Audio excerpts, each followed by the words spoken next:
Coming up, the world's biggest climate gathering is underway. It is essential that no issue is left off the table.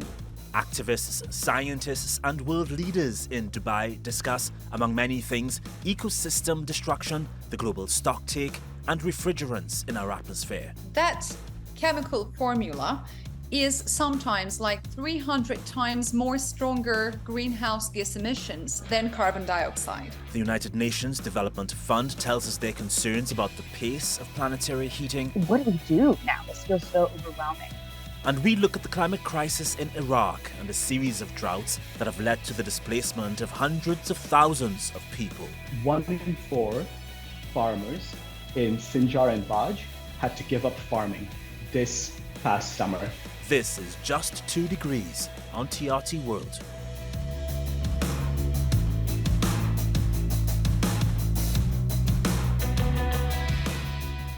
With COP28 underway, an iceberg which scientists have named A2A will be talked about in great detail. A2A is more than twice the size of London and broke away from the Filchner-Ronne ice shelf in 1986 before parking itself on Antarctica's Weddell Sea floor. But decades later, it shrunk, and today is once again on the move, heading east at about 5 kilometers a day.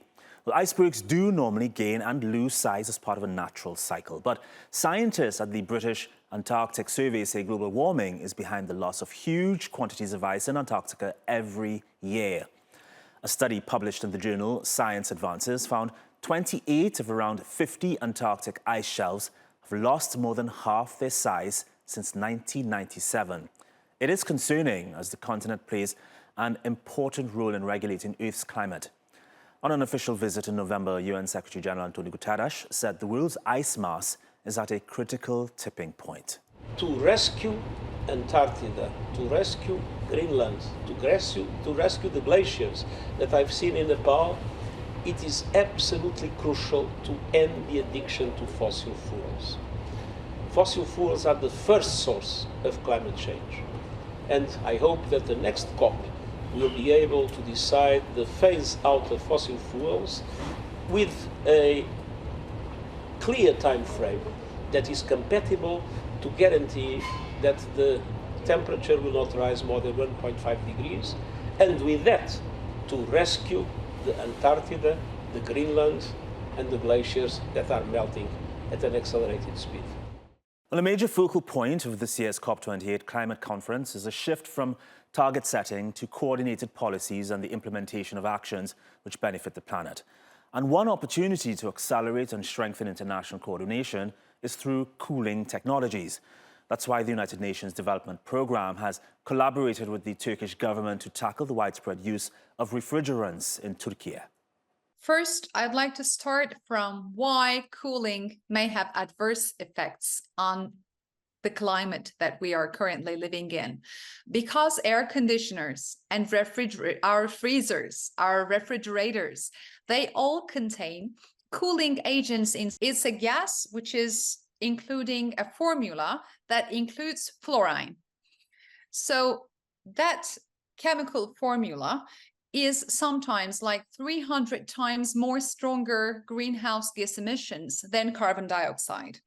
So the refrigerators that we are using or the air conditioners in our cars, in our homes, in the malls, everywhere, or the cool chain that we are using to protect our food or protect our vaccines, they all emit very, very strong greenhouse gases into the environment. It is very important because this is a vicious cycle. As soon as the world gets hotter, we are needing air conditioners more and more. So the days we are using air conditioners is increasing rapidly. It is expected that the need for cooling is going to be tripling by 250. So the demand for cooling in the world is going up while the temperatures are also going up. And unfortunately, these are feeding together themselves up. And this is a vicious cycle that we have to be breaking as soon as possible. So Meral, the UNDP talks a bit about, a lot really, about sustainable cooling and the use of natural refrigerants. Can you give examples of natural refrigerants and maybe just talk a bit about what exactly is sustainable cooling? Very good question, dear Reagan. Thank you. Actually, like 100 years ago or 70 years ago, we were already using these natural agents like water, carbon dioxide, ammonia, propane, butane. These gases were already inside the air conditioners.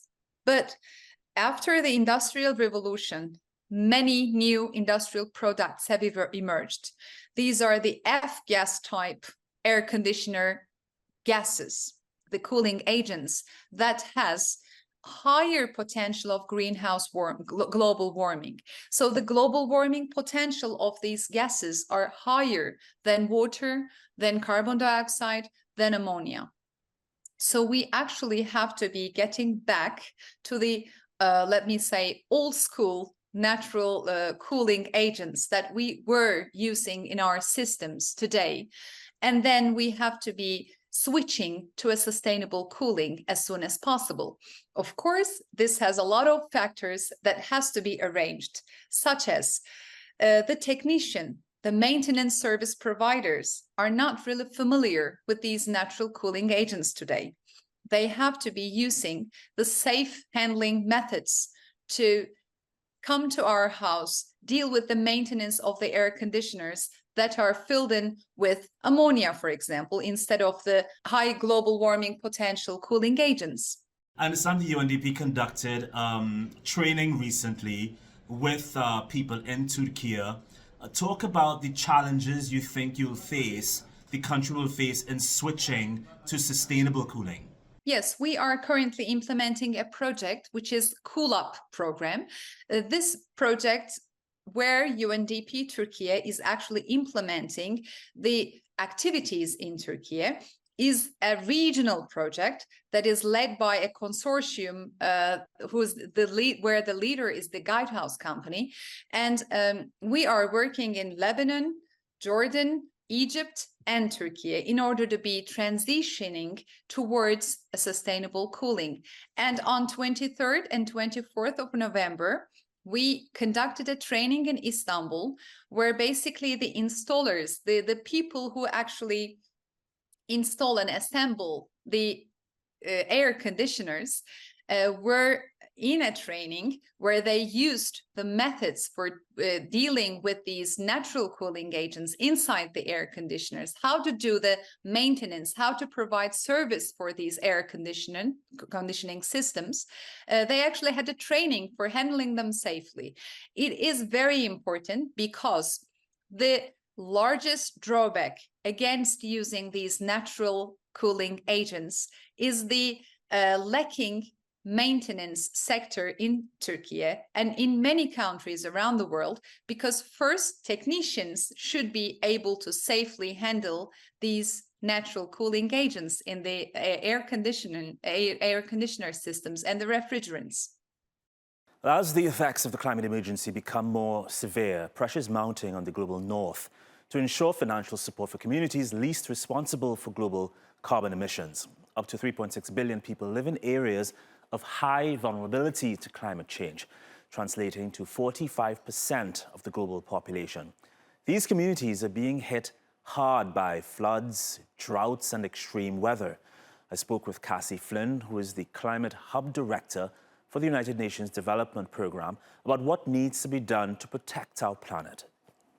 Hi, Cassie. From the UNDP's perspective, what do you think is the current situation in developing countries? How are they affected by the climate crisis? The climate crisis is on our doorstep.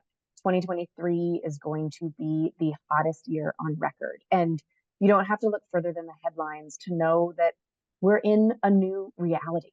And we see this unfolding across the developing world. In East Africa, we have a drought that has been made 100 times worse because of the climate crisis. People are running out of food, water.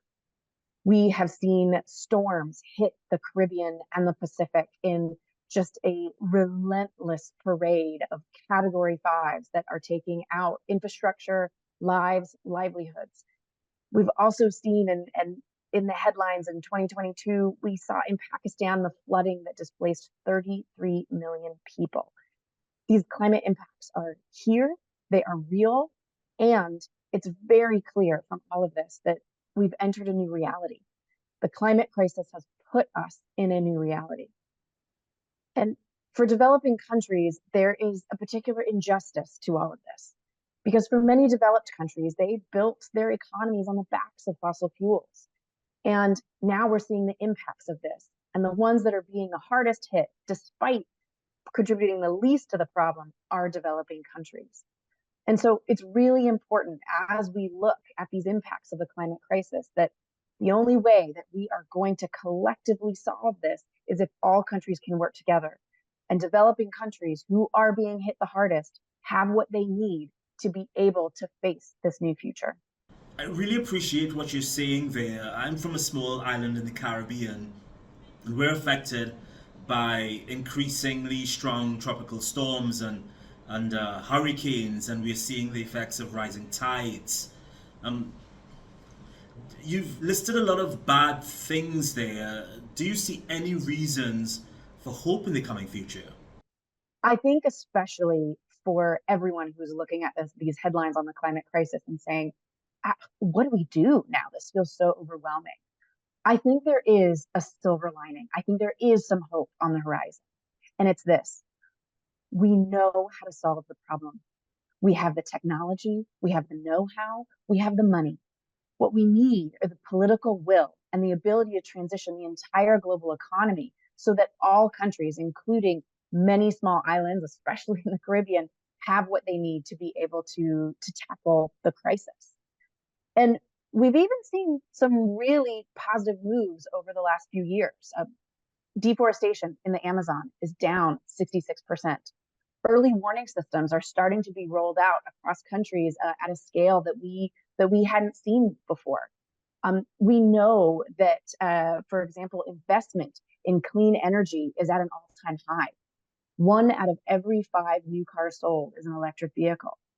There are signals that the economy is starting to transition, but we need to do more and we need to do it faster. So COP28 is coming up. What do you think would make this a success for the undeveloped world? What would make it a turning point? We are going to see something for the very first time, and this is the global stocktake. For the first time since the Paris Agreement, this global stocktake will essentially help us to be able to take collective stock of how we're doing on the climate crisis. How much have we been able to reduce emissions? How much have we been able to increase our resilience to climate impacts?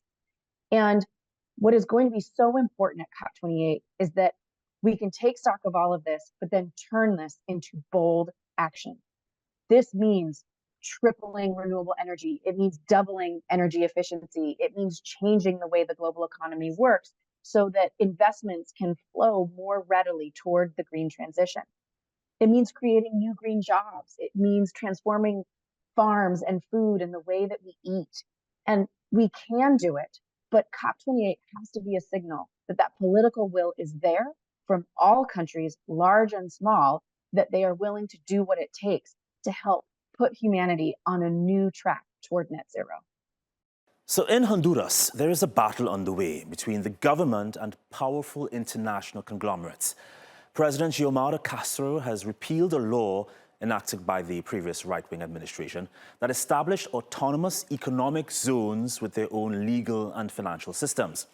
The law is called the Investor-State Dispute Settlement, or ISDS, which allows private corporations to sue governments if they implement policies that threaten profits. The law is why U.S. company Honduras Prospera, which is backed by 2 American billionaires, has been able to lodge an $11 billion suit against Honduras for blocking the creation of a private government on the island of Roatan. Castro is now locked in a suit equaling about 2/3 of the government's annual budget. It is absolutely outrageous that in Honduras, after the coup in 2009, there was this radical project to create private cities that U.S. corporations could come in and control the territory. The territory was removed from municipal jurisdictions, and then they had the power as a corporation to set their own regulatory standards, tax policy, monetary policy, security forces, have their own separate court system, and basically run their own government. And in the case of Roatan, this company, Prospera, came in and established this private zone where the governance structure does not allow for representative democracy from the people of the community. And at first, the people in the community didn't even know that this was happening. It's happening in such an opaque format. And once people understood what this meant in terms of taking away Honduran sovereignty and taking away land from communities, there was massive uprising. Indigenous people, community organizations, even the largest business association in Honduras opposed this corrupt law.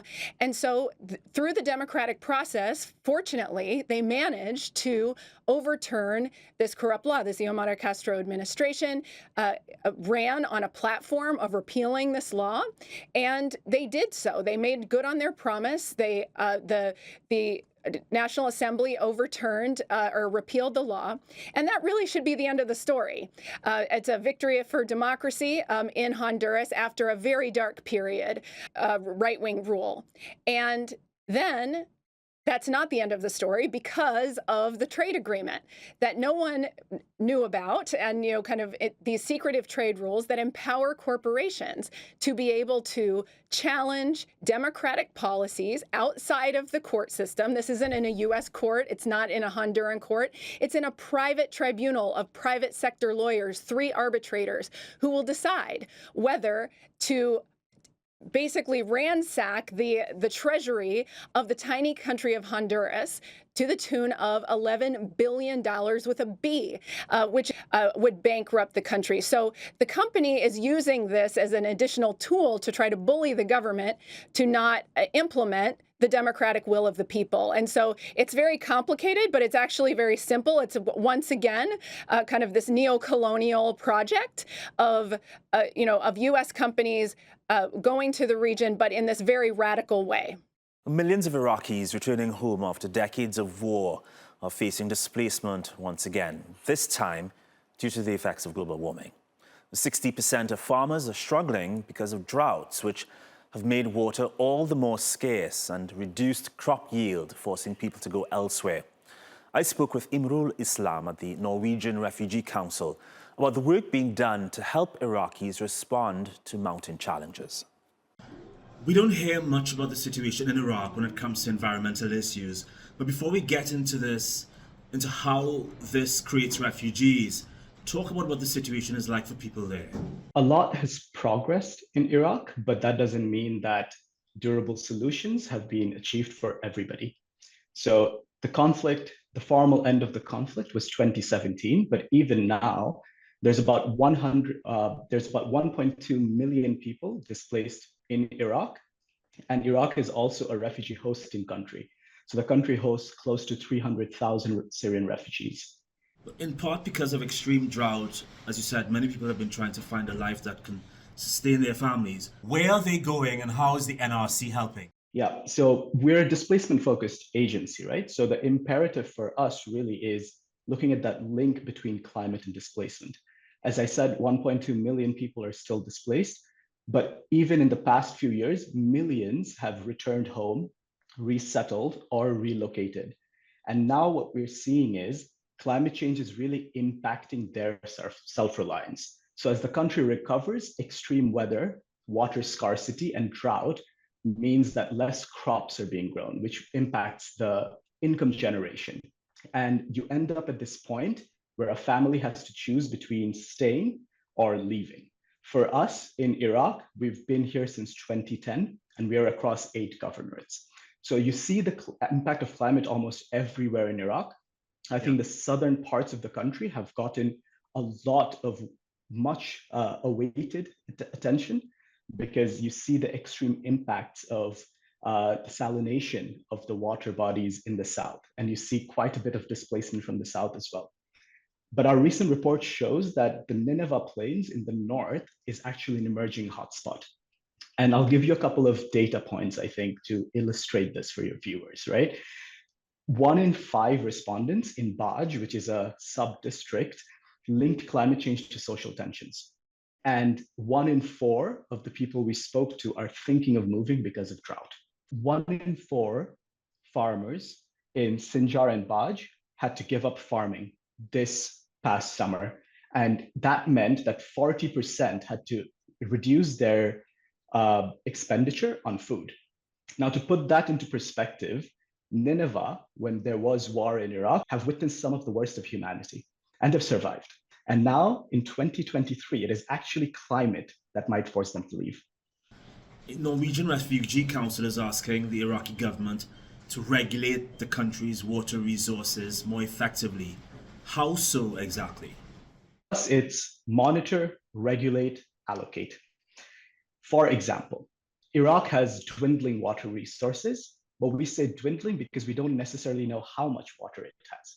Iraq doesn't know how much groundwater it has. It doesn't necessarily monitor the rainfall levels or the river levels.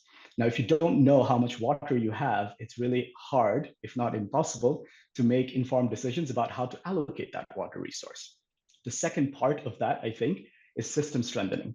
Looking at the water infrastructure across the country with the backdrop, again, of conflict. 20 years of war has destroyed much of the water infrastructure of the country. And that needs to be rehabilitated. And that needs to be rehabilitated quite fast. Are there any, well, obviously there aren't any quick fixes to this, but how do you see this playing out in the next 10 years or so? I don't want to hypothesize, but I think in Iraq, we've done this report from 2021 to 2023. It's the 3rd year in a row. And in those 3 years, we've seen the impact of climate change accelerate. So our partners at the United Nations, they estimate upwards of 130,000 people have been displaced by drought. Our analysis indicates the rate of this displacement is increasing. Large swathes of the country might become desertified, right? So desertification is going to occur and people are going to have to move. So even in the immediate short term and medium term, without getting into the long-term impact of it, it's going to be quite dire for a lot of people across Iraq.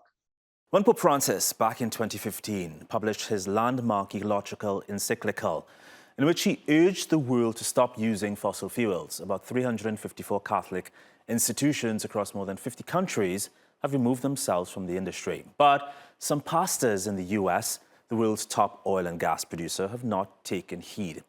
Catholic institutions there have millions of dollars in fossil fuel industry stocks, and at least a dozen of them lease land to drillers. Many even downplay the urgency of global warming and have described it in conflict with America's conservative political leaning. Overall, American Catholic bishops have been overwhelmingly silent about climate change.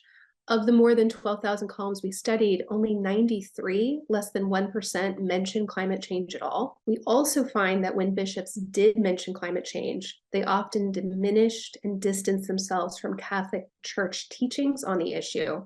Bishops regularly fail to speak of climate change as real, as urgent, as a religious issue that the Catholic Church has taught about, or an issue that they have any personal opinion about.